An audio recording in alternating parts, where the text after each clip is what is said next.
The Wittgenstein Archives at the University of Bergen in Norway is nested upon a hill. The Bergen Archives is not only a hub of international Wittgenstein research, with a special focus on his Nachlass, but also the birthplace of a digital edition of this Nachlass. This series of videos is a tutorial to help the Wittgenstein scholar to navigate the archive's website. If one searches Wittgenstein Archives on Google or looks up wab.uib.no, one will find themselves here. If we look on the left-hand side of the screen, there is a list of links. Each one of these links offers a different way to explore WAB's resources. In this first video, I will focus on the first link, Wittgenstein's source. By clicking on the link, we find ourselves here. The blank space is a sort of workspace, a tabula rasa, a canvas, upon which we are able to delve into Wittgenstein's primary sources. On the left hand of the screen, we find another list of links. Let's look at the first link first, Bergen Nachlass Edition. When we click here, up pops this browser upon the canvas. This is the list, which contains all the Nachlass edited at the Bergen Archives. That is, not only facsimiles, but also diplomatic and normalized transcriptions of all the manuscripts and typescripts within the Wittgenstein Nachlass. Let's look at an example. Take MS 114, or Manuscript 114. On the right side, we see a small m, a capital F, D, and N. These stand for metadata, facsimile, diplomatic transcription, and normalized transcription, respectively. If we click on the small m, up pops the metadata browser. This tab contains two sections, one archival notes and the other text genetic philosophical notes.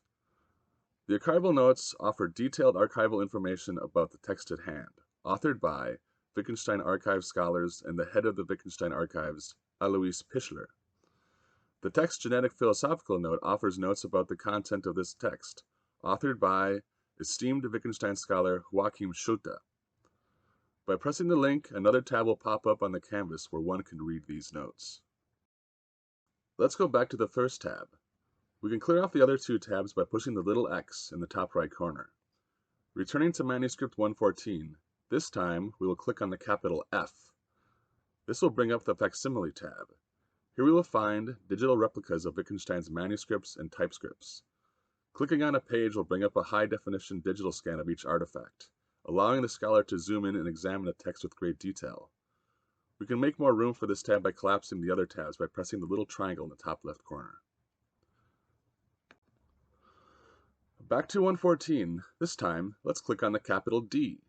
This will bring up the diplomatic transcription tab. Here we will find a list of all the remarks within a given manuscript or typescript. Each remark is cataloged according to a logical system of naming. By clicking on a certain link, we open up another tab. The diplomatic transcription is a rendition of the original manuscript or typescript with all its deletions, insertions, overwritings, etc. That is, it maintains the nuances and shorthand of the original, while the normalized transcription puts the text into a much more readable format. If we click on the capital N, this will bring up the normalized transcription tab. Here we find the same list of remarks as found in the diplomatic transcription. Clicking on a remark reveals a similar outcome as it does in the prior. As said, the normalized transcription differs from the diplomatic transcription and makes a concerted effort to lay bare or make explicit the text of Wittgenstein's notes in shorthand in its normalized form. Note that also the normalized transcription contains some of the text deleted by Wittgenstein. This pays off, for example, when studying Wittgenstein's writing process and choice of words. When in the diplomatic transcription, normalized transcription, or the facsimile rendering, by clicking on the capital N, the capital D, or the capital F respectively, up will come the respective other versions.